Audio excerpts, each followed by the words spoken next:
नांदेड़ में पूर्व मुख्यमंत्री और सांसद अशोक चव्हाण ने मीनाताई ठाकरे की पुतले की विटंबना पर तीव्र नाराजगी जताई है। उन्होंने दोषियों पर कड़ी कार्रवाई की मांग की। साथ ही पीएम मोदी द्वारा जीएसटी दरों में की गई कटौती का स्वागत करते हुए इससे जनता के लिए बड़ी राहत बताया।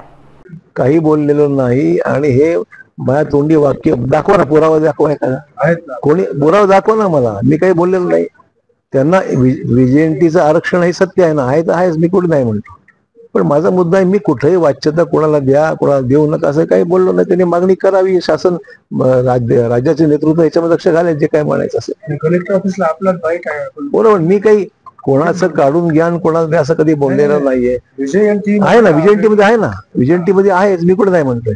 त्यांची मागणी ती नाही, त्यांची मागणी ओबीसी समाज आपल्यावर नाराज होता, आता बंजारा समाज पुन्हा नाराज होतो। नाराज तुम्ही करू नका, माझ्या तोंडी चुकीचे वाक्य घालू नका। मला तुम्हाला सांगायचं आहे, व्हीजेएनटी मध्ये आरक्षण त्यांचं आहेतच, त्यांची मागणी आम्हाला एसटी मध्ये घ्या असं त्यांचं म्हणणं आहे। ही त्यांची मागणी आहे, आरक्षण नाही कुठे आहे, आरक्षण आहे ना, त्यांचं आरक्षणाचा विषय नाही, त्यांचं मागणी की आम्हाला व्हीजेएनटीच्या ऐवजी एसटी मध्ये घ्या, एवढं मागणी। आपल्याला काय वाटतं?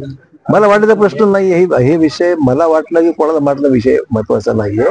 मुख्यमंत्री सर्व धोरणात्मक निर्णय जो अपेक्षित त्यांनी घेतील, पाहतील ते काय योग्य काय नाही।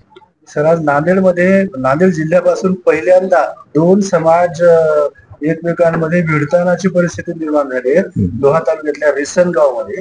तर आता यापुढे सुद्धा जर असंच होत असेल तर म्हणून म्हणतो की कुठल्याही पुढाऱ्याचे तोंड वाक्य घालू नका।